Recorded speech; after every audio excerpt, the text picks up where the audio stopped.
y durante 13 siglos, la ciudad de sus sueños floreció.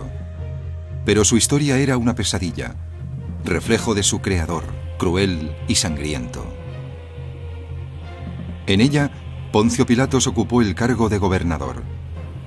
San Pablo estuvo encarcelado y San Pedro ayudó a un centurión romano a descubrir su fe. Pero al final, Cesarea se perdió en el tiempo y sus tesoros terminaron sepultados bajo la arena y el mar. Esta es la historia de la ciudad perdida de Herodes.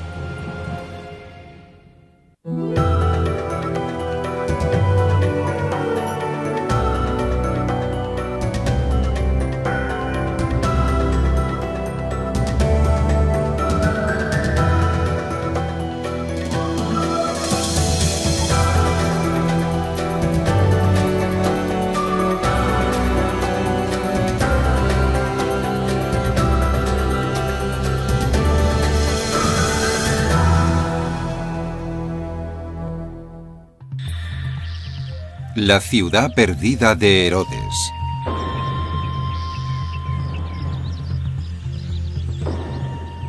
El alba. Los primeros rayos de la mañana iluminan un paisaje ancestral. Un lugar cuyo pasado sombrío y tumultuoso tiene una historia caleidoscópica. Estamos en Israel, a 56 kilómetros al norte de Tel Aviv, en la costa mediterránea. Un equipo de aventureros formado por arqueólogos, historiadores y estudiantes voluntarios se ha levantado al amanecer para adelantarse al sol abrasador. Su misión, descubrir el pasado. Todavía algo dormidos, se dirigen hacia diversos yacimientos en tierra y en el mar de la antigua ciudad portuaria de Cesarea. Sueñan con recorrer sus antiguas calles y tocar tesoros que llevan miles de años perdidos con tan solo alargar la mano. Desde finales de los 40, la ciudad ha legado una deslumbrante colección de tesoros. Su belleza contrasta dramáticamente con el horror que esta ciudad de muerte y destrucción presenció.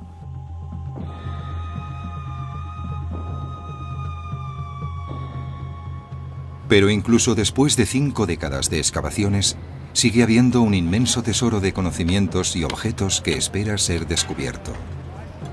Cada elemento, cada fragmento, permite echar un vistazo fascinante a la historia.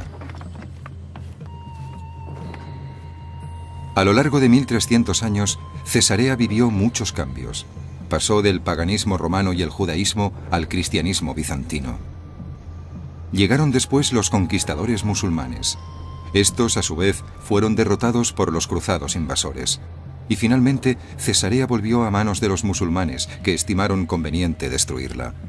Y durante 600 años permaneció desierta, cubierta de arena, perdida en el tiempo. Aunque han sido muchos los que han trabajado para descubrir el pasado de Cesarea, hoy el trabajo arqueológico lo realizan 2 expediciones conjuntas, dirigidas por 2 profesionales dedicados y apasionados, Avner Rabban de la Universidad de Haifa y el Dr. Kenneth Hollum de la Universidad de Maryland. Hollum se concentra actualmente en un yacimiento donde hace unos años se descubrieron los cimientos del gran templo del rey Herodes el Grande a la diosa Roma y a Augusto. Aunque hace mucho que el templo en sí desapareció, tiempo atrás se había erigido sobre el puerto de Cesarea como un majestuoso símbolo de la lealtad y la gratitud de Herodes hacia Roma.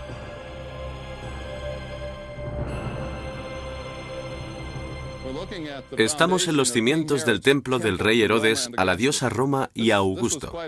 Era todo un personaje. El rey Herodes era un dignatario de un poder, una ambición y una capacidad enormes. Cualidades que usó para ascender desde la nada hasta la corona de uno de los reinos más poderosos de los confines del Imperio Romano. Lo logró ganándose la amistad del emperador Augusto, que se convirtió en su protector. Y para expresar su lealtad, para agradecer a Augusto y a los romanos que lo coronaran rey y lo mantuvieran en el poder en el reino de los judíos, Herodes construyó este templo a la diosa pagana Roma, la personificación del Imperio Romano, y al emperador de la época como a un dios. Augusto era adorado en este templo como un dios. Aunque parezca increíble, al mismo tiempo que estaba construyendo un templo pagano, algo inconcebible para un judío, Herodes reconstruía en Jerusalén el templo sagrado al Dios de Israel. El original había sido construido siglos antes por el rey Salomón, considerado el más grande de los reyes judíos. Los judíos, sin embargo, detestaban a Herodes. Según el historiador Flavio Josefo, la herencia judía de Herodes se remontaba solo a una generación, a su padre, que se había convertido. Peor aún, Herodes había usurpado el poder a la familia que lo ostentaba legítimamente y era considerado un adulador de Roma, el opresor pagano de los judíos y de Jerusalén. Así que con la construcción de los dos templos para los dos cultos, Herodes intentaba mantener el equilibrio político, pero las razones ocultas tras la fundación de Cesarea eran de otro orden. Yo lo llamaría el complejo de rey Salomón, porque quería ser Salomón II. Para ganarse la legitimidad se convirtió en un superrey, en un superconstructor con un superproyecto, y con el tiempo enriqueció económicamente su reino. Y lo que intentó entonces, y logró hacia el final de su reinado, fue ser uno de los reyes más ricos del Imperio Romano.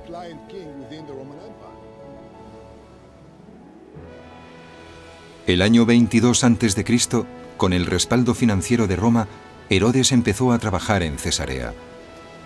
La ciudad se construyó junto con un puerto artificial llamado Sebastos, cuya mayor parte se ha erosionado con el tiempo. Este es el puerto actual, que solo es una pequeña parte del original. La mayor parte, la dársena externa del puerto, está ahora hundida debido a una ruptura lineal. Tanto la ciudad como el puerto se construyeron donde se levantaba la torre de Estratón, una villa helénica en decadencia que albergaba nada más y nada menos que un culto a la prostitución.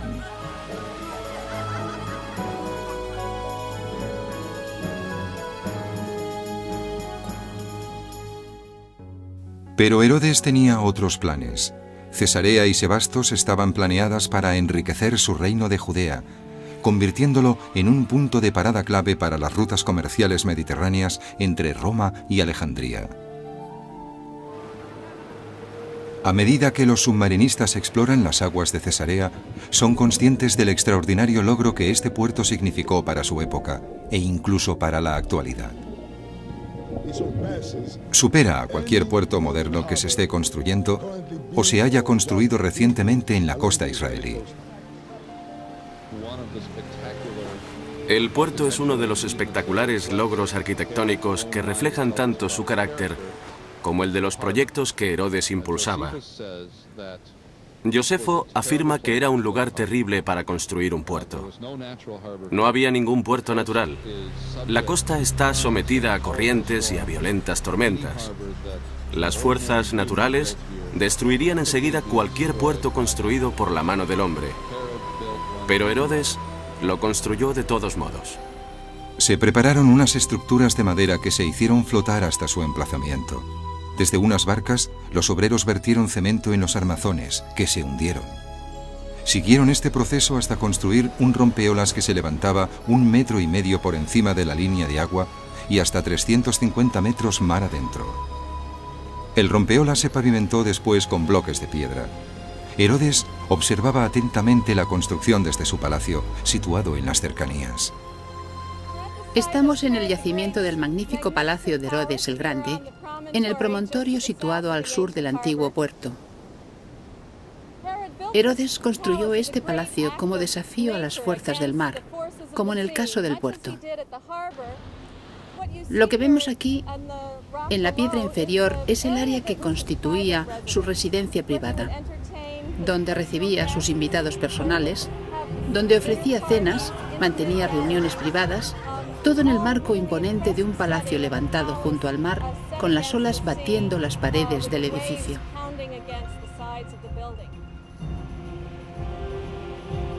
Todavía podemos ver las ruinas de la piscina central excavada en la roca e imaginar a Herodes retozando en ella con alguna de sus 10 esposas. Unos 10 años después de que Herodes terminara el palacio inferior, las obras en la ciudad avanzaron de tal manera que Herodes consideró su inauguración y la clase de celebraciones que se harían. Para alojar a los dignatarios y los invitados de honor que asistirían a los festejos, Herodes necesitaba idear una nueva parte del palacio. El palacio superior poseía unas salas magníficas y espacios públicos que contrastaban con los comedores más íntimos y las instalaciones residenciales del palacio inferior. Estas columnas fueron reconstruidas en el lugar donde encontramos las originales durante las excavaciones. Había 2 pisos de habitaciones que habrían contenido baños y salones, además de salas grandes para celebrar banquetes y para recibir visitas durante los festejos inaugurales de la ciudad. Aunque el rey Herodes era judío y la población de Cesarea albergaba a millares de judíos, la ciudad era definitivamente romana. Desde su nombre hasta su arquitectura, su gobierno y su cultura lo eran sin ninguna duda. Aquí, en el anfiteatro de Herodes, durante los festejos inaugurales de la ciudad en el año 10 a.C., Herodes ofreció carreras de cuadrigas y juegos atléticos para agasajar tanto a sus benefactores romanos como a sus súbditos. Más adelante, el gusto de Herodes por el espectáculo dio un giro morboso. Introdujo el deporte mortal de las luchas de gladiadores. Al parecer a Herodes le gustaban y las admiraba. Y cuando construyó el anfiteatro, fue diseñado en parte para poder alojar esta clase de espectáculo. No me gusta demasiado este aspecto del carácter de Herodes, pero supongo que lo hacía para equipararse a sus amigos romanos.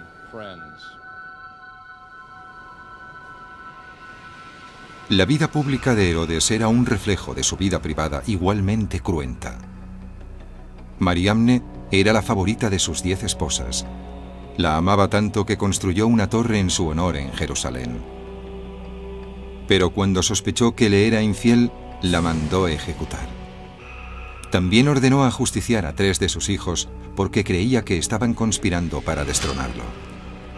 Supuestamente, el propio Augusto dijo una vez de su protegido judío: «Es mejor ser un cerdo de Herodes que uno de sus hijos». Herodes era un hombre profundamente paranoico. Esto también se puede apreciar en su arquitectura. Era un hombre que creía tener la vida pendiente de un hilo. Así que lo dispuso todo para tener no solo muchos palacios, sino palacios bien definidos. En especial Masada, que Herodes construyó a modo de refugio. Herodes no tuvo que retirarse nunca temeroso a Masada, pero con el tiempo este palacio sería el último refugio de sus súbditos judíos que se enfrentaron al dominio romano décadas después de su muerte. Su famosa revuelta del año 66 empezaría en Cesarea.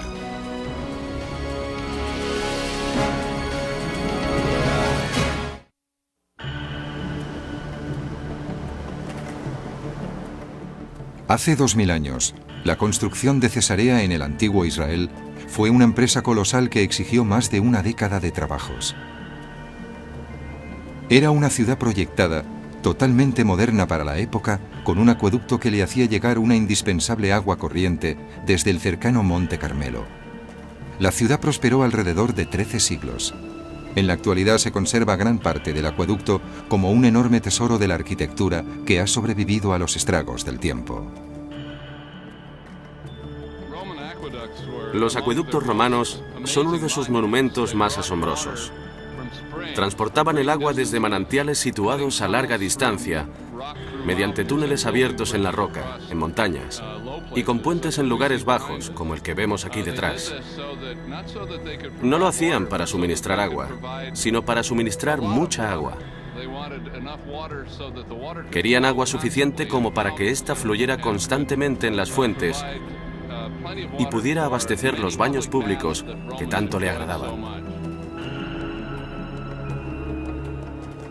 Aunque Cesarea evolucionó a lo largo de los 13 siglos de su vida, las ruinas más antiguas reflejan el sabor predominantemente romano que el rey Herodes le infundió inicialmente. Entre los primeros habitantes de la ciudad figuraban oficiales y soldados romanos que le daban apoyo como rey. Cesarea era una ciudad muy romana y tenía estatuas en todos sus sectores. Eran estatuas de dioses, de diosas, del emperador, retratos de las personalidades de la ciudad. Las elegirían los habitantes de Cesarea para decorarla, para colocarlas en su casa o en sus jardines. Uno de los descubrimientos más apasionantes de la estatutaria de Cesarea se produjo a principios de los 70, cuando los trabajadores de un yacimiento de la parte oriental de la ciudad descubrieron una estatua de mármol.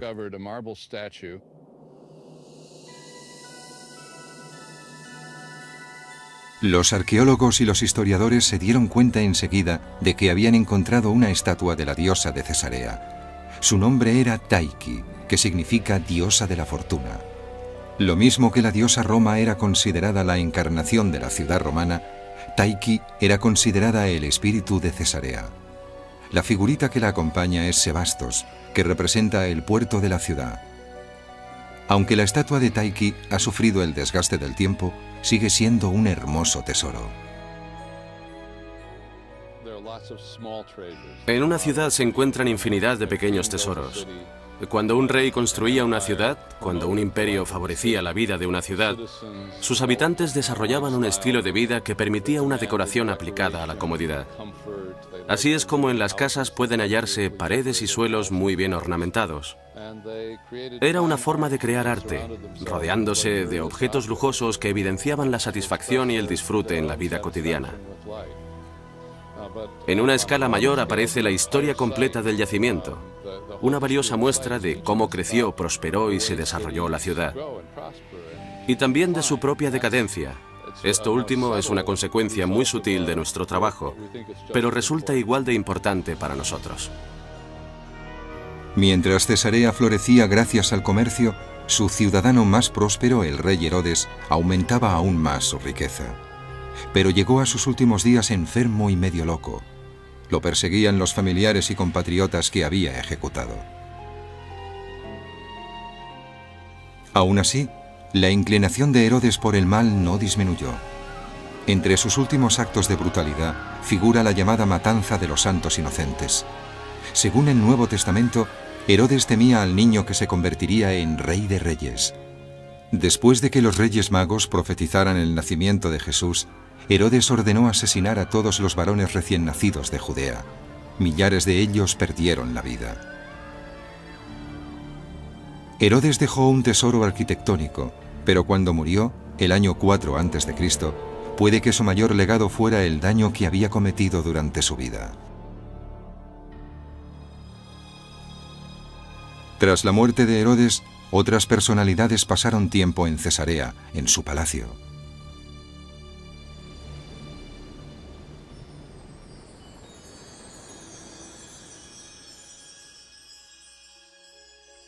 En un extraño giro del destino, el hombre que había condenado a Jesús al nacer y también el que lo condenaría a morir vivieron en este palacio.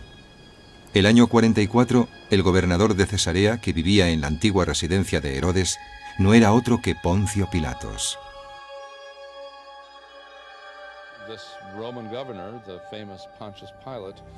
Este gobernador romano, el famoso Poncio Pilatos, dedicó un templo al emperador Tiberio, que era también, por cierto, el emperador que gobernaba cuando Poncio Pilatos crucificó a Cristo.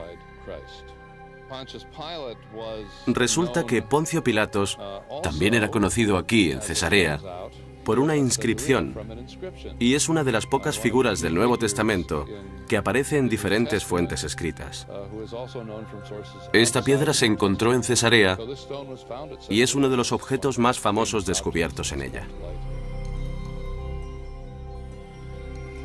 Una década después, cuando el gobernador de Cesarea era el procurador romano Félix, el apóstol Pablo fue llevado de Jerusalén al palacio de Herodes para enfrentarse a las acusaciones que habían hecho en su contra.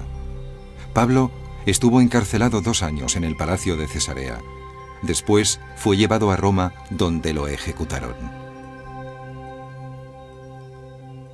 En años siguientes, el palacio de Herodes se convirtió en un espacio público de la ciudad. Pero la animadversión que Herodes despertó entre sus conciudadanos pareció perdurar entre las paredes de su palacio. En medio del patio hay un pozo en el que la gente lanzaba maldiciones, que encontramos durante las excavaciones. En la antigüedad no deseabas lo mejor a la gente, le deseabas lo peor. Y tal vez estas maldiciones, una vez descifradas, nos revelarán aspectos sobre la naturaleza pública de este sitio. Estas maldiciones, por ejemplo, serían contra un juez que dictó una sentencia desfavorable o contra un amante que había rechazado a alguien. La ciudad de Herodes junto al mar resultó ser también una maldición para los judíos, el pueblo con el que Herodes había afirmado tener una afinidad espiritual. 5 décadas después de la muerte de Herodes, en la ciudad existía una división permanente entre los judíos y los gentiles. Un procurador romano empeoró aún más la situación al desproveer a los judíos de su ciudadanía. El año 66, Cesarea era un polvorín.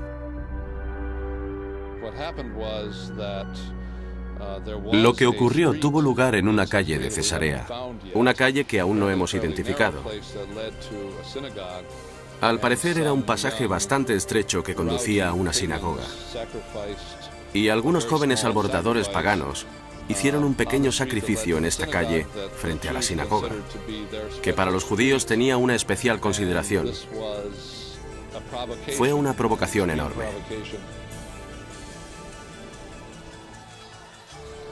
Estalló una batalla terrible.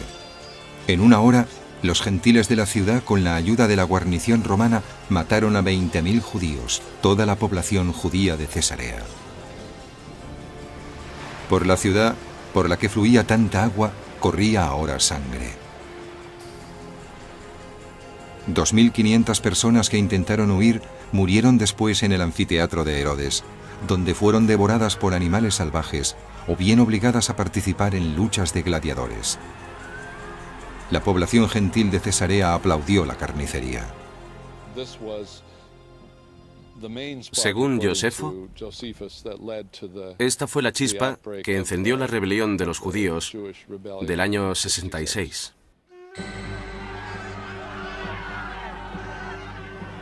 Esa rebelión se extendió pronto por todo Israel.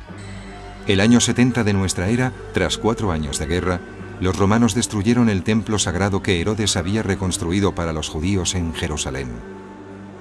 Hoy en día, el muro exterior de contención del lado oeste del templo sigue siendo un lugar santo, un vestigio valiosísimo para los judíos de todo el mundo. En el año 74, otra de las maravillas arquitectónicas de Herodes desempeñó un papel vital en la historia judía. El enfrentamiento final entre el Imperio Romano y los judíos rebeldes tuvo lugar en Masada. La fortaleza que el rey Herodes había construido fue el último refugio de unos 1000 judíos que al final prefirieron morir haciendo uso de sus propias espadas antes que doblegarse al dominio romano. En una generación, los judíos empezaron a volver a Cesarea, donde vivían y enseñaban algunos de sus mejores rabinos.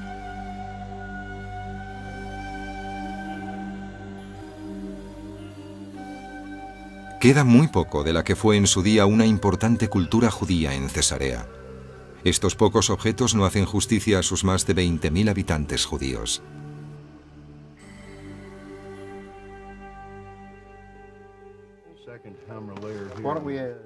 Los arqueólogos han obtenido resultados mucho mejores en la búsqueda de huellas que ilustren la transición de Cesarea del paganismo romano al cristianismo. 5 siglos después de la destrucción del templo pagano que el rey Herodes dedicó a la diosa Roma, sobre sus cimientos se construyó una iglesia cristiana.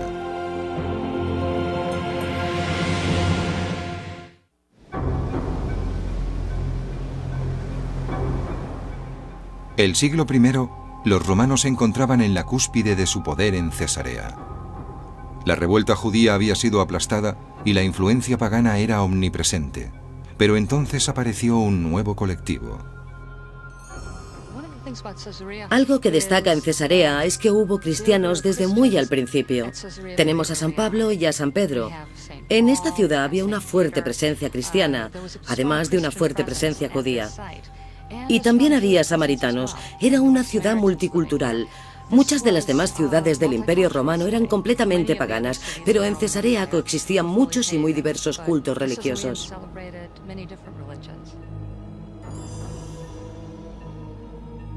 Esta figura sin cabeza es todo lo que queda de la estatua de un centurión romano encontrada en la ciudad. Pero en Cesarea encontramos a un centurión especial, Cornelio, quien, según los especialistas en textos bíblicos, conoció al apóstol Pedro y dejó un sello imborrable en el cristianismo. Cuando Cornelio tuvo su profunda experiencia religiosa, mandó llamar a San Pedro, quien le habló de Jesucristo y su doctrina y se convirtió al cristianismo. Que un centurión romano del siglo I adoptara el cristianismo legitimaba esta religión. Así que Lucas intenta decir, es algo a lo que la gente puede pertenecer. Es una religión importante, legítima en el Imperio Romano. Pero el cristianismo tendría que esperar varios siglos más para ser aceptado no solo por los romanos de Cesarea, sino de todo el imperio. Los dioses del paganismo no empezaron a perder su posición de privilegio hasta principios del siglo IV. Encontramos cristianos en muchas partes del imperio, incluso próximos a la corte del emperador. Esto empezó a preocupar mucho a los emperadores, porque sus sacrificios rituales no daban resultados. Y culparon de ello a los cristianos. Los cristianos hacían enfadar a los dioses romanos. Como consecuencia de ello, los romanos descargaban su frustración en los cristianos. Uno de los mártires fue un clérigo llamado Procopio. Empezaron las persecuciones que acarrearían las muertes de numerosos mártires descritas por Eusebio. En el anfiteatro de Cesarea se ejecutaba a cristianos de distintos y espeluznantes modos. Pero al final, los romanos no pudieron detener el avance del cristianismo. El año 313, el emperador Constantino convirtió el cristianismo en la religión oficial del Imperio Romano. La transición de Cesarea desde la influencia pagana romana en el año 324 a la era cristiana bizantina en el año 640 se refleja en varias piezas encontradas en la ciudad. La cruz en lo alto de este capitel es un ejemplo de ello. Pero la prueba más extraordinaria ha sido hallada hace poco. Descansa en lo alto del templo pagano de Herodes. Este templo estuvo en pie del siglo I al siglo III, y a principios del siglo IV, Cesarea se convirtió al cristianismo. Y es probable que entonces el templo fuese abandonado.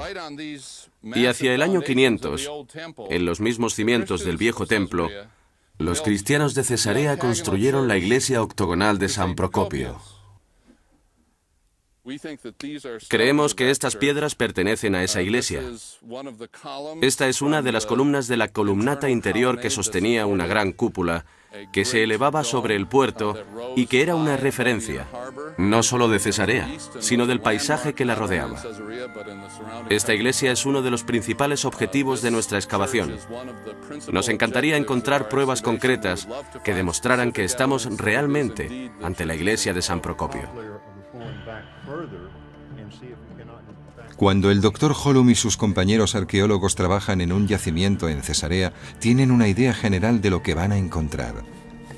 Pero bastante a menudo, y con gran alegría por su parte, hay sorpresas.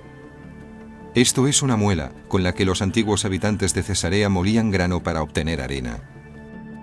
Puede que no sea muy relevante, pero un ciudadano usó esta muela para esconder su fortuna. En el siglo IV, hacia finales del siglo IV, alguien tomó el hueco de una muela y preparó un vasito de yeso muy maleable y lo situó en su interior.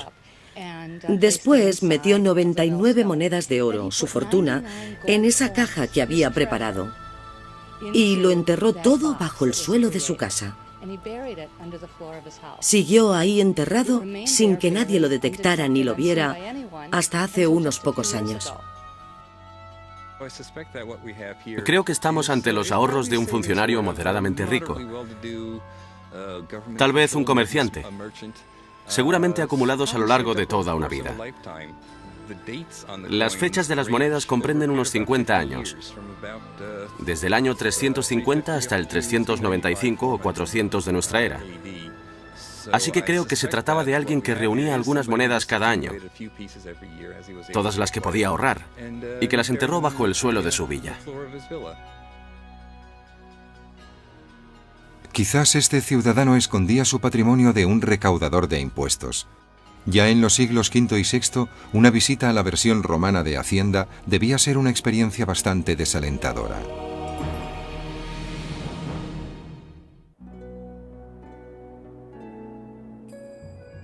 A juzgar por algunos de los tesoros que se conservan, Cesarea, en su período bizantino entre los siglos V y VI, fue bastante próspera. Y como sucede en nuestros días, el gobierno se quedaba una parte considerable de la riqueza de sus ciudadanos en forma de impuestos. Existía un elaborado sistema fiscal, no demasiado distinto al de la actual Hacienda, con sus temidas inspecciones. Supongo que esta sala pertenecía al palacio del gobernador y era donde los contribuyentes esperaban sus inspecciones, concepto este que todavía hoy nos resulta familiar. Alrededor de la sala hay bancos, donde se sentaban los contribuyentes, y en medio del piso hay una inscripción que podían leer y que podía irles bien mientras consideraban su situación.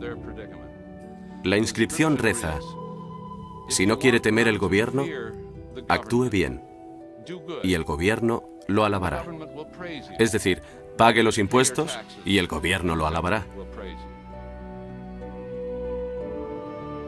Uno de los descubrimientos más recientes y apasionantes del tesoro del período bizantino de Cesarea fue el hallazgo de estos 11 adornos dorados de un cinturón. Los arqueólogos creen saber a quién pertenecía. Dos de las piezas forman una hebilla.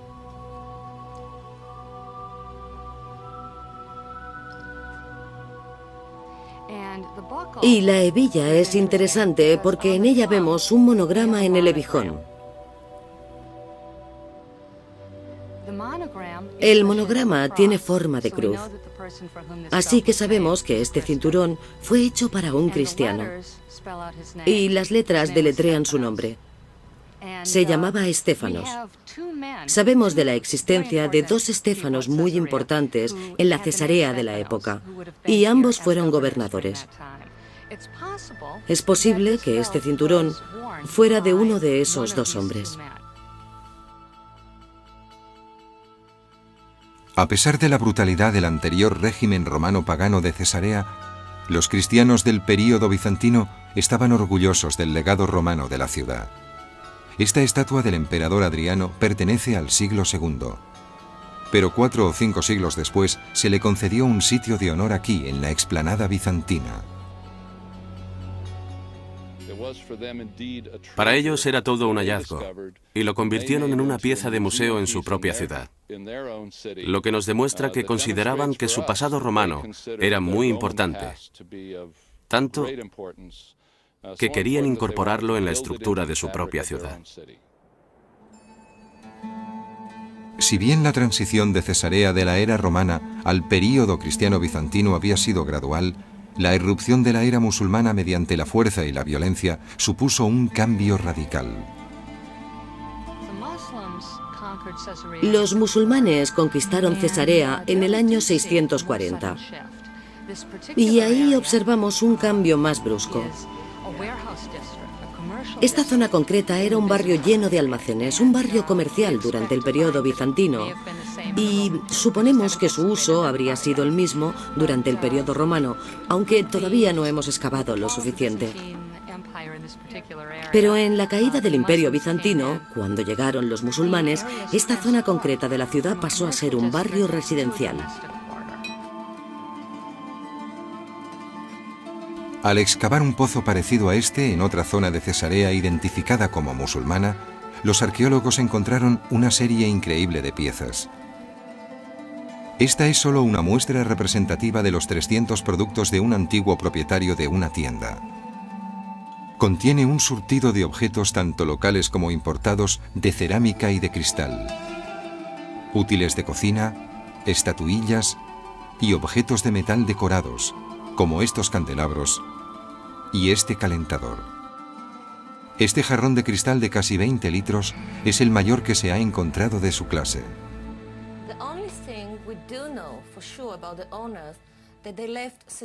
Lo que sabemos con certeza sobre sus propietarios es que se marcharon de Cesarea, probablemente debido a la inseguridad que se vivía en este periodo en todo el país. Y también sabemos que no regresaron nunca más. Tuvimos suerte de ser los primeros en abrir la cámara y encontrarlo todo tal como lo dejaron hace casi 1000 años. Ningún tesoro arqueológico de Cesarea evoca la cultura y el arte musulmanes mejor que esta colección de joyas. Las piezas datan aproximadamente del año 1090 y debieron pertenecer a la esposa favorita o a la concubina de uno de los comerciantes o terratenientes acaudalados de la ciudad. Encontramos toda clase de reflejos de una vida espléndida, cómoda, y valoramos y disfrutamos estas cosas, porque muchas de ellas son objetos hermosos. La inscripción en este amuleto procede del Corán, el libro sagrado del Islam. Protegía a su propietaria y reza: di, Él es Alá, el único, Alá, el misericordioso. Pero es evidente que algún inminente peligro llevó a la propietaria a ocultar sus joyas en este jarrón y a huir. Es probable que fuera el miedo a la invasión de los ejércitos cruzados de Europa, que sitiaron la ciudad en el año 1101, aniquilaron a sus habitantes e iniciaron una última y violenta etapa en la historia de la ciudad soñada de Herodes. Fue un periodo más bien sangriento, y no solo al principio. Tras 2 o 3 generaciones, los cruzados perdieron la iniciativa militar a finales del siglo XII, y a partir de entonces, Cesarea fue pasando de manos de los cruzados a la de los musulmanes, y viceversa. Y finalmente, en 1252, Luis IX, en la Sexta Cruzada, ayudó a refortificar Cesarea con sus propias manos. La impresionante escarpa y contraescarpa, el glacis que constituye ahora una parte tan impresionante de estas fortificaciones, data de ese periodo.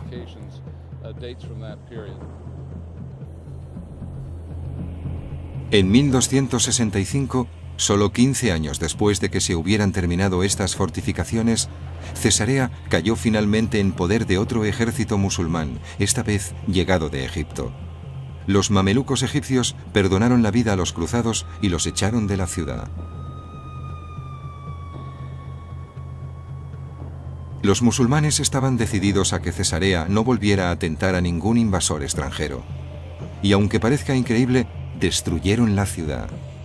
Sepultaron las fortificaciones bajo la arena, con lo que las inutilizaron, y abandonaron la metrópolis que en su día había sido el sueño de Herodes. Cesarea, a partir de ese momento, se perdió en el tiempo.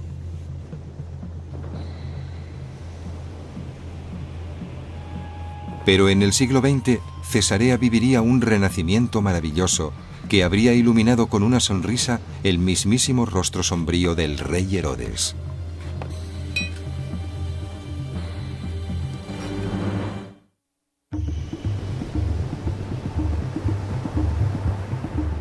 En la última década, los arqueólogos, historiadores y voluntarios que trabajan en Cesarea han realizado los descubrimientos más apasionantes en la ciudad que construyó el rey Herodes.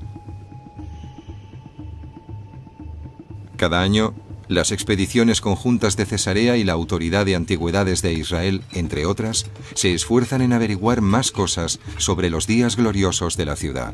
Excavan tanto en tierra como debajo del agua.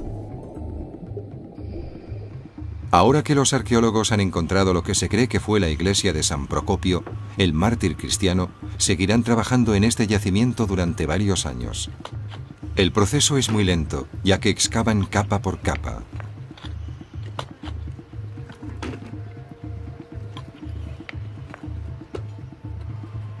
En medio de la canícula y del trabajo duro, la camaradería contribuye a que todo se lleve mejor. El doctor Kenneth Hollum y su eficaz equipo de arqueólogos han llegado hasta lo que creen el suelo original de la iglesia de San Procopio.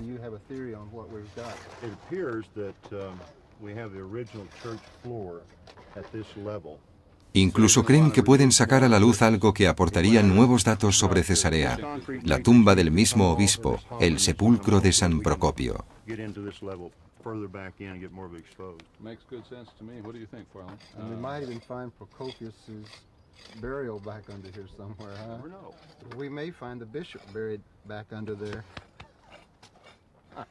We might. If we do, you'll be the first to know. Okay, thank you. Nuestros conocimientos sobre el pasado de Cesarea han aumentado considerablemente en la última década gracias al trabajo de los arqueólogos. Es una muestra de su perseverancia, su paciencia y sobre todo su pasión por la ciudad perdida de Cesarea. A muchos estudiantes, el desafío intelectual de desentrañar lo que ocurrió en el pasado, a partir de restos arqueológicos, les resulta una experiencia intelectual estimulante. Pero a veces, la experiencia es simplemente apasionante para los estudiantes voluntarios, como cuando se descubre un tesoro. Fue realmente fantástico encontrar estas piezas de oro. Vienes aquí esperando encontrar fragmentos de cerámica, quizás alguna moneda, pero nada así. Salieron de la tierra con el mismo aspecto que tienen ahora en la mesa. Son unas piezas preciosas.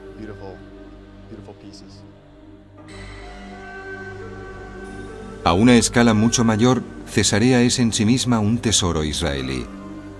El teatro que construyó el rey Herodes es un legado vivo. Totalmente restaurado, hoy en día se celebran en él conciertos y espectáculos de danza. Pero para los arqueólogos, los historiadores y los voluntarios que siguen volviendo a Cesarea, el tesoro más importante es el conocimiento de culturas pasadas. Eso es lo que les apasiona y les atrae. Tendemos a pensar que los tesoros son objetos de oro o de otros metales preciosos, pero nuestro mayor tesoro es nuestro pasado. Cuando trabajamos en un yacimiento arqueológico, estamos tan interesados por la arquitectura, la cerámica, el cristal o los restos humanos como por todo lo demás, porque son piezas del rompecabezas que nos permite conocer mejor quién era, cómo pensaba y qué hacía esa gente. La historia del arte o la historia en mayúsculas nos hablan sobre los emperadores y sobre los gobernadores, sobre los artistas que crearon las obras maestras. Como arqueóloga averiguo cosas sobre la persona que caminaba por una calle, la persona que hizo una vasija, la persona que recomponía un tejado. Es decir, prefiero averiguar cosas sobre personas así, que no podemos encontrar en otras fuentes. Sigo estudiando su tecnología, su grandeza, su complejidad. De ello, he aprendido a ser humilde. No volvería a considerar nunca como un axioma que sabemos más que los antiguos. Son nuestros predecesores. Ahora estoy totalmente convencido de que en ciertos aspectos, incluso en el técnico, eran unos expertos. Es un estudio que te pone en contacto con nuestros ancestros de una forma única, permitiéndonos conocer sus sueños, sus temores, lo que enriquecía sus vidas y lo que consideraban una amenaza. Y es un estudio muy humano. Entras literalmente en contacto, como poner los dedos en las huellas que un alfarero dejó en el asa de una vasija.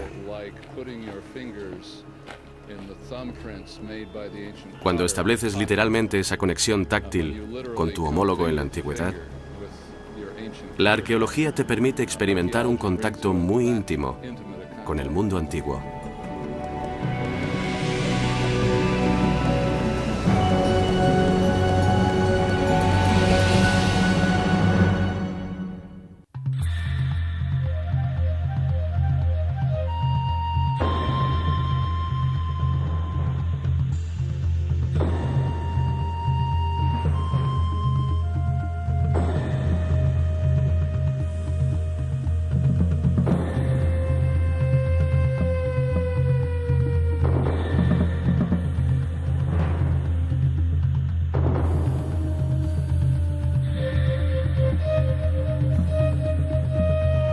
gobernador, y era donde los contribuyentes esperaban sus inspecciones, concepto este que todavía hoy nos resulta familiar.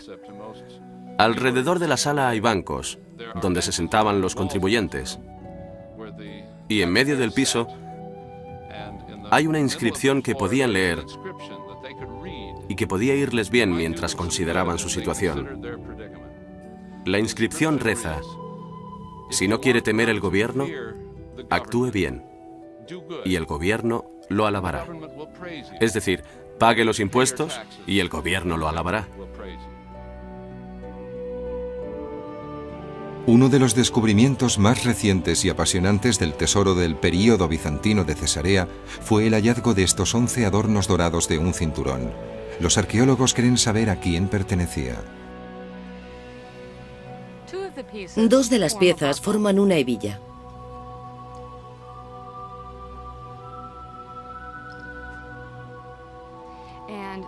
Y la hebilla es interesante porque en ella vemos un monograma en el hebijón.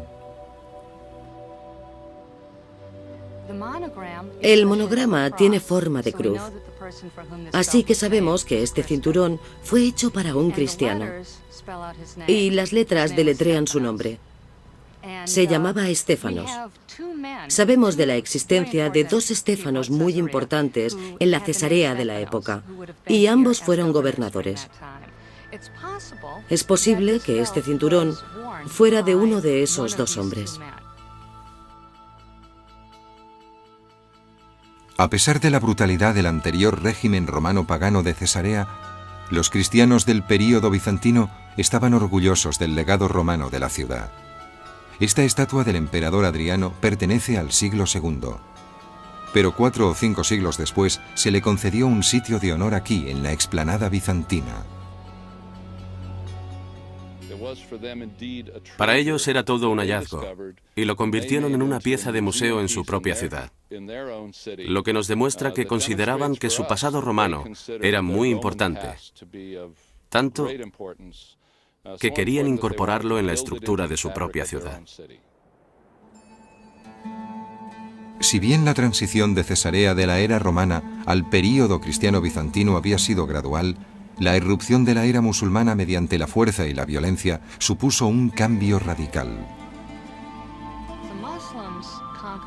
Los musulmanes conquistaron Cesarea en el año 640.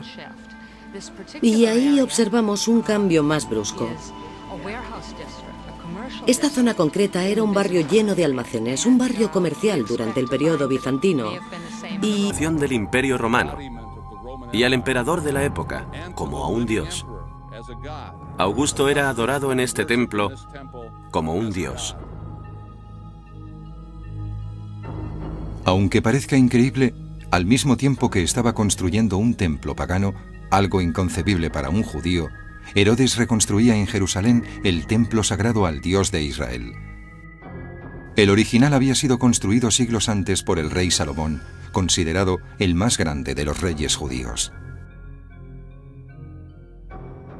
Los judíos, sin embargo, detestaban a Herodes.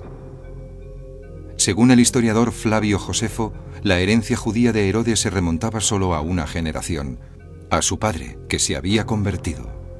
Peor aún, Herodes había usurpado el poder a la familia que lo ostentaba legítimamente y era considerado un adulador de Roma, el opresor pagano de los judíos y de Jerusalén. Así que con la construcción de los dos templos para los dos cultos, Herodes intentaba mantener el equilibrio político, pero las razones ocultas tras la fundación de Cesarea eran de otro orden. Yo lo llamaría el complejo de rey Salomón, porque quería ser Salomón II. Para ganarse la legitimidad se convirtió en un superrey, en un superconstructor con un superproyecto, y con el tiempo enriqueció económicamente su reino.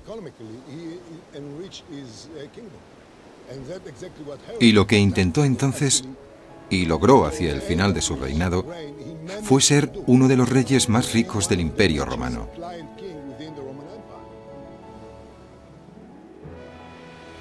El año 22 a.C., con el respaldo financiero de Roma, Herodes empezó a trabajar en Cesarea. La ciudad se construyó junto con un puerto artificial llamado Sebastos, cuya mayor parte se ha erosionado con el tiempo. Este es el puerto actual, que solo es una pequeña parte del original. La mayor parte, la dársena externa del puerto, está ahora hundida debido a una ruptura lineal.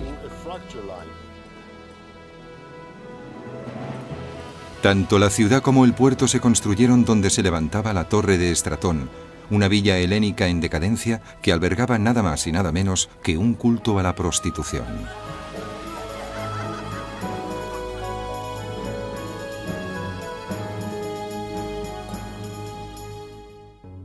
Pero Herodes tenía otros planes.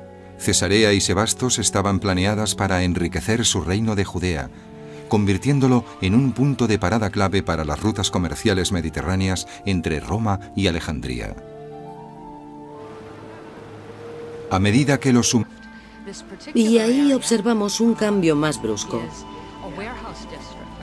Esta zona concreta era un barrio lleno de almacenes, un barrio comercial durante el periodo bizantino.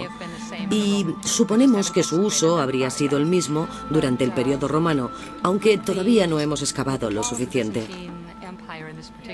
Pero en la caída del Imperio bizantino, cuando llegaron los musulmanes, esta zona concreta de la ciudad pasó a ser un barrio residencial.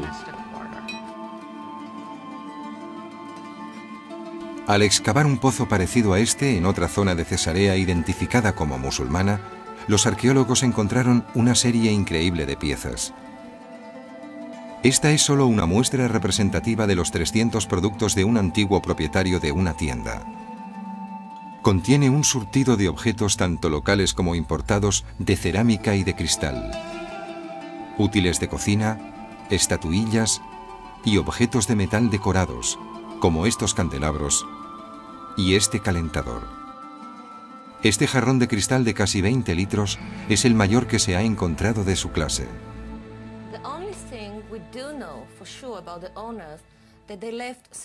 Lo que sabemos con certeza sobre sus propietarios es que se marcharon de Cesarea,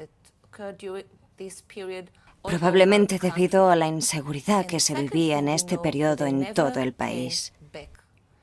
Y también sabemos que no regresaron nunca más. Tuvimos suerte de ser los primeros en abrir la cámara y encontrarlo todo tal como lo dejaron hace casi 1000 años. Ningún tesoro arqueológico de Cesarea evoca la cultura y el arte musulmanes mejor que esta colección de joyas. Las piezas datan aproximadamente del año 1090 y debieron pertenecer a la esposa favorita o a la concubina de uno de los comerciantes o terratenientes acaudalados de la ciudad. Encontramos toda clase de reflejos de una vida espléndida, cómoda, y valoramos y disfrutamos estas cosas, porque muchas de ellas son objetos hermosos. La inscripción en este amuleto procede del Corán, el libro sagrado del Islam. Protegía a su propietaria y reza: «Di, Él es Alá, el único, Alá, el misericordioso». Pero es evidente que algún inminente peligro llevó a la propietaria a ocultar sus joyas en este jarrón y a huir.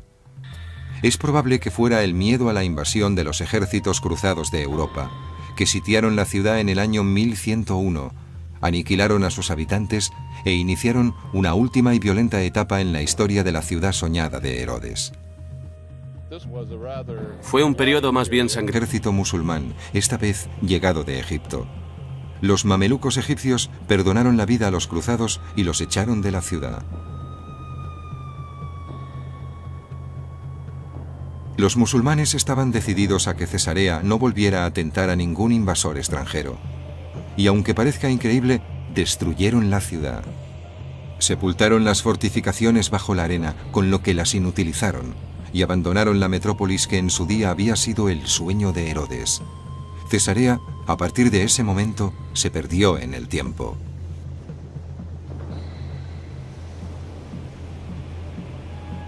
Pero en el siglo XX, Cesarea viviría un renacimiento maravilloso que habría iluminado con una sonrisa el mismísimo rostro sombrío del rey Herodes.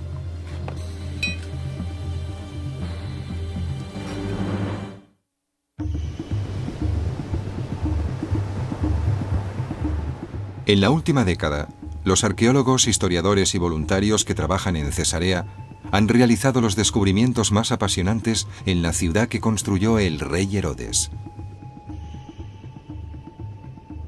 Cada año, las expediciones conjuntas de Cesarea y la Autoridad de Antigüedades de Israel, entre otras, se esfuerzan en averiguar más cosas sobre los días gloriosos de la ciudad. Excavan tanto en tierra como debajo del agua. Ahora que los arqueólogos han encontrado lo que se cree que fue la iglesia de San Procopio, el mártir cristiano, seguirán trabajando en este yacimiento durante varios años. El proceso es muy lento, ya que excavan capa por capa.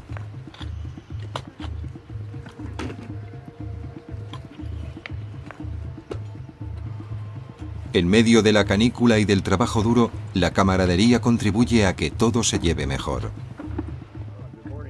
El doctor Kenneth Holum y su eficaz equipo de arqueólogos han llegado hasta lo que creen el suelo original de la iglesia de San Procopio.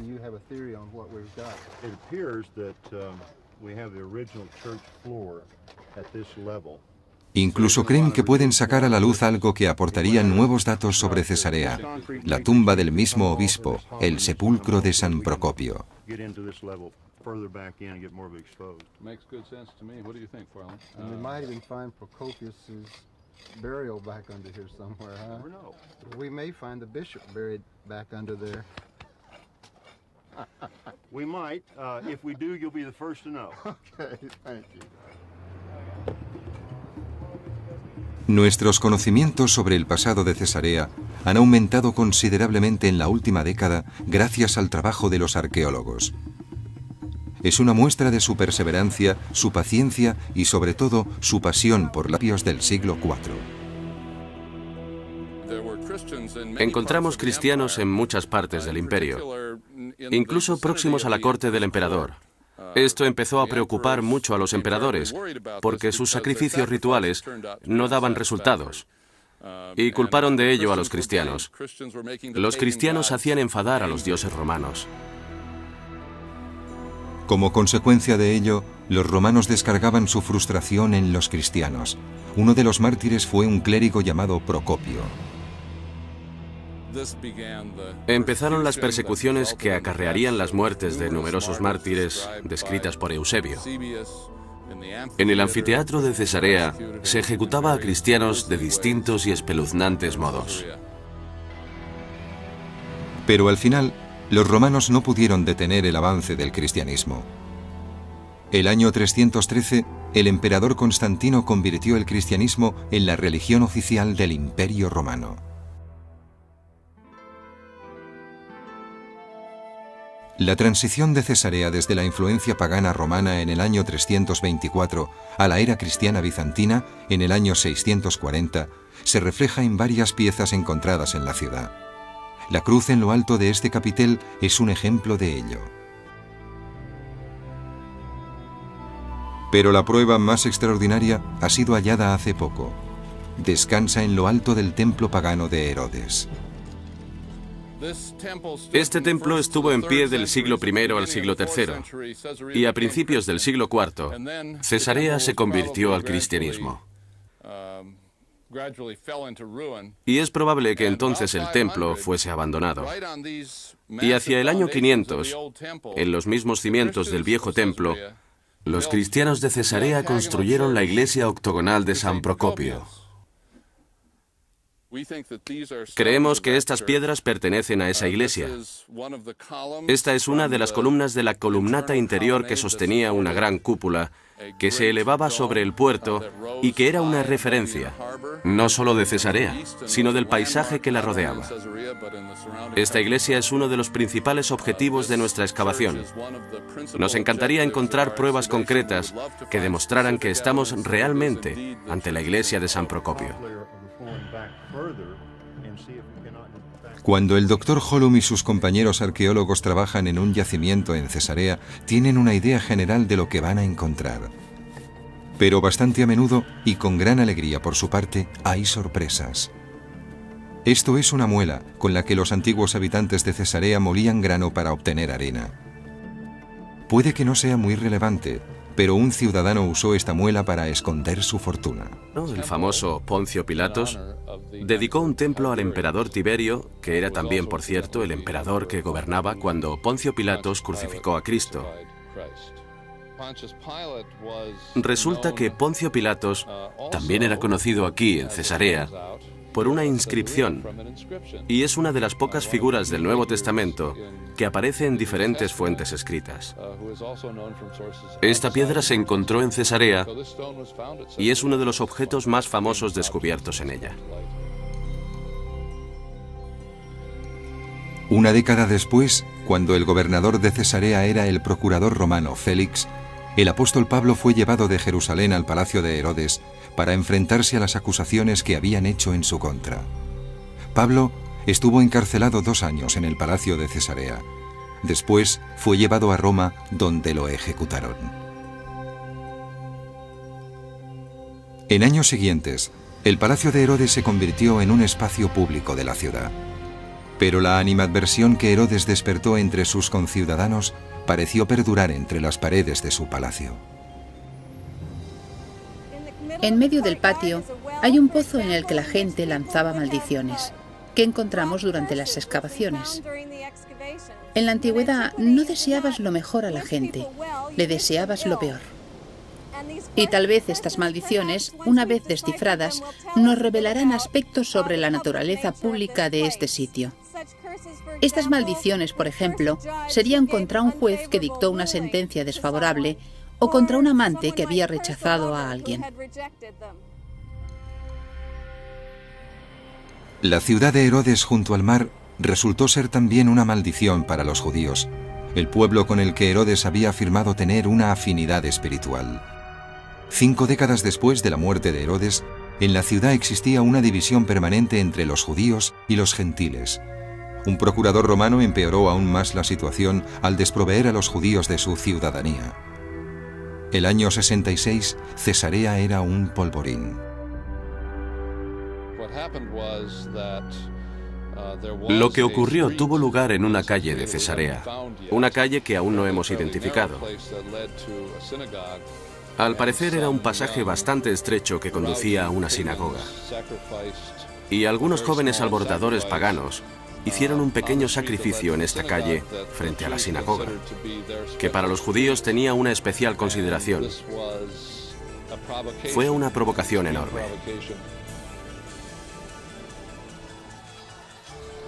Estalló una batalla terrible. En una hora, los gentiles de la ciudad, con la ayuda de la guarnición romana, mataron a 20.000 judíos. Toda la población representa el puerto de la ciudad. Aunque la estatua de Tyche ha sufrido el desgaste del tiempo, sigue siendo un hermoso tesoro. En una ciudad se encuentran infinidad de pequeños tesoros. Cuando un rey construía una ciudad, cuando un imperio favorecía la vida de una ciudad, sus habitantes desarrollaban un estilo de vida que permitía una decoración aplicada a la comodidad. Así es como en las casas pueden hallarse paredes y suelos muy bien ornamentados. Era una forma de crear arte, rodeándose de objetos lujosos que evidenciaban la satisfacción y el disfrute en la vida cotidiana. En una escala mayor aparece la historia completa del yacimiento, una valiosa muestra de cómo creció, prosperó y se desarrolló la ciudad. Y también de su propia decadencia. Esto último es una consecuencia muy sutil de nuestro trabajo, pero resulta igual de importante para nosotros. Mientras Cesarea florecía gracias al comercio, su ciudadano más próspero, el rey Herodes, aumentaba aún más su riqueza. Pero llegó a sus últimos días enfermo y medio loco. Lo perseguían los familiares y compatriotas que había ejecutado. Aún así, la inclinación de Herodes por el mal no disminuyó. Entre sus últimos actos de brutalidad figura la llamada matanza de los santos inocentes. Según el Nuevo Testamento, Herodes temía al niño que se convertiría en rey de reyes. Después de que los reyes magos profetizaran el nacimiento de Jesús, Herodes ordenó asesinar a todos los varones recién nacidos de Judea. Millares de ellos perdieron la vida. Herodes dejó un tesoro arquitectónico, pero cuando murió, el año 4 a.C., puede que su mayor legado fuera el daño que había cometido durante su vida. Tras la muerte de Herodes, otras personalidades pasaron tiempo en Cesarea, en su palacio.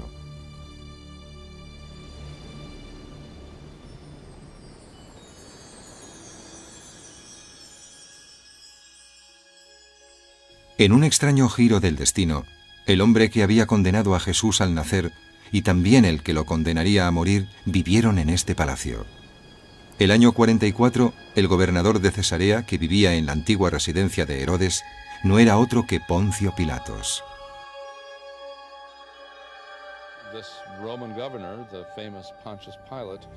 Este gobernador romano, el famoso Poncio Pilatos, dedicó un templo al emperador Tiberio, que era también, por cierto, el emperador que gobernaba cuando Poncio Pilatos crucificó a Cristo. Resulta que Poncio Pilatos también era conocido aquí, en Cesarea, por una inscripción, Iraba. Y cuando construyó el anfiteatro, fue diseñado en parte para poder alojar esta clase de espectáculo. No me gusta demasiado este aspecto del carácter de Herodes, pero supongo que lo hacía para equipararse a sus amigos romanos.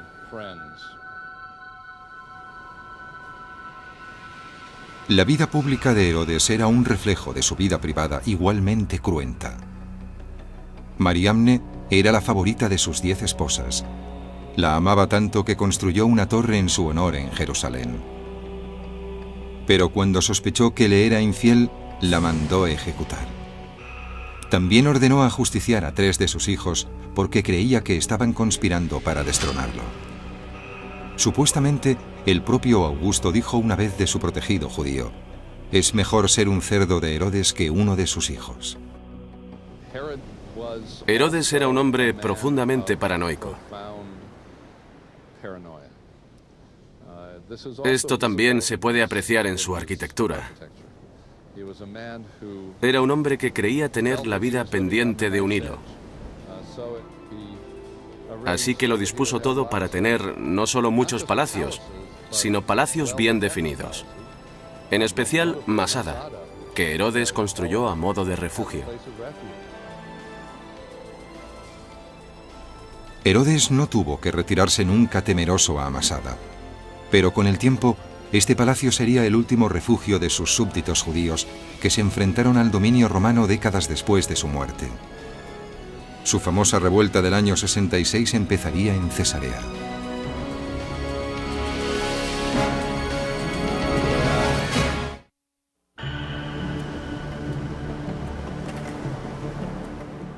Hace 2000 años, la construcción de Cesarea en el antiguo Israel fue una empresa colosal que exigió más de una década de trabajos.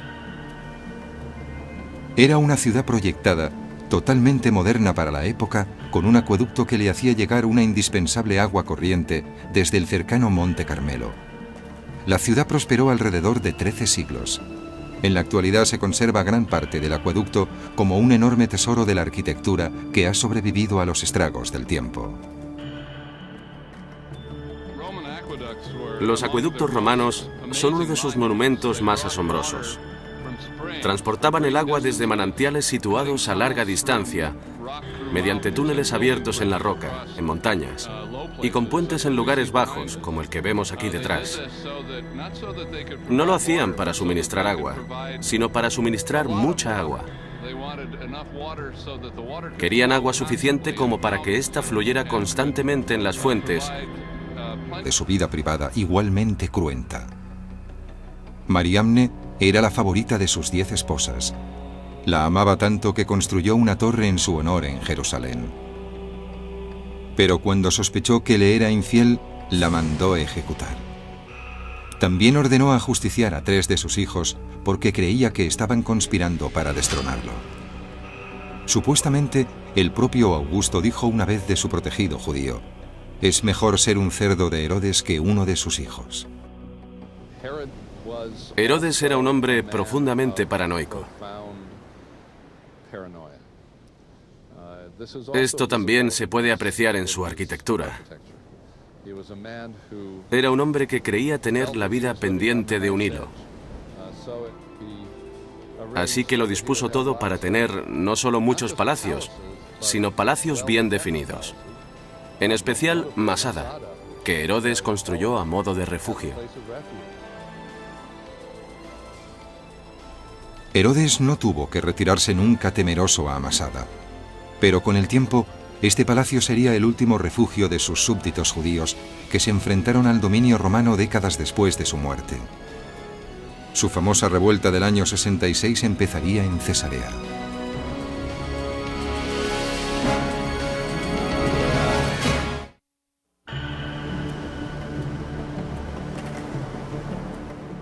Hace 2000 años, la construcción de Cesarea en el antiguo Israel fue una empresa colosal que exigió más de una década de trabajos. Era una ciudad proyectada, totalmente moderna para la época, con un acueducto que le hacía llegar una indispensable agua corriente desde el cercano Monte Carmelo. La ciudad prosperó alrededor de 13 siglos. En la actualidad se conserva gran parte del acueducto como un enorme tesoro de la arquitectura que ha sobrevivido a los estragos del tiempo. Los acueductos romanos son uno de sus monumentos más asombrosos. Transportaban el agua desde manantiales situados a larga distancia, mediante túneles abiertos en la roca, en montañas, y con puentes en lugares bajos, como el que vemos aquí detrás. No lo hacían para suministrar agua, sino para suministrar mucha agua. Querían agua suficiente como para que ésta fluyera constantemente en las fuentes y pudiera abastecer los baños públicos que tanto le agradaban. Aunque Cesarea evolucionó a lo largo de los 13 siglos de su vida, las ruinas más antiguas reflejan el sabor predominantemente romano que el rey Herodes le infundió inicialmente. Entre los primeros habitantes de la ciudad figuraban oficiales y soldados romanos que La vida pública de Herodes era un reflejo de su vida privada igualmente cruenta. Mariamne era la favorita de sus 10 esposas. La amaba tanto que construyó una torre en su honor en Jerusalén. Pero cuando sospechó que le era infiel, la mandó ejecutar. También ordenó ajusticiar a 3 de sus hijos porque creía que estaban conspirando para destronarlo. Supuestamente, el propio Augusto dijo una vez de su protegido judío: «Es mejor ser un cerdo de Herodes que uno de sus hijos». Herodes era un hombre profundamente paranoico. Esto también se puede apreciar en su arquitectura.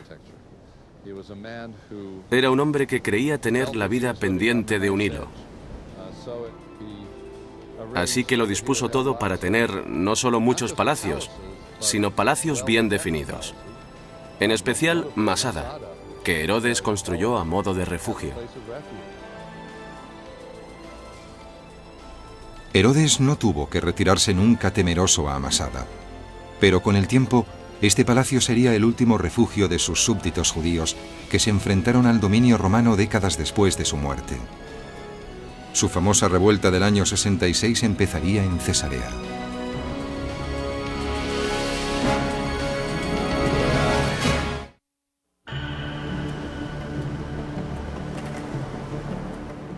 Hace 2000 años, la construcción de Cesarea en el antiguo Israel fue una empresa colosal que exigió más de una década de trabajos. Era una ciudad proyectada, totalmente moderna para la época, con un acueducto que le hacía llegar una indispensable agua corriente desde el cercano Monte Carmelo. La ciudad prosperó alrededor de 13 siglos. En la actualidad se conserva gran parte del acueducto como un enorme tesoro de la arquitectura que ha sobrevivido a los estragos del tiempo. Los acueductos romanos son uno de sus monumentos más asombrosos. Transportaban el agua desde manantiales situados a larga distancia, mediante túneles abiertos en la roca, en montañas, y con puentes en lugares bajos, como el que vemos aquí detrás. No lo hacían para suministrar agua, sino para suministrar mucha agua. Querían agua suficiente como para que ésta fluyera constantemente en las fuentes y pudiera abastecer los baños públicos que tanto le agradaban. Aunque Cesarea evolucionó a lo largo de los 13 siglos de su vida, las ruinas más antiguas reflejan el sabor predominantemente romano que el rey Herodes le infundió inicialmente. Entre los primeros habitantes de la ciudad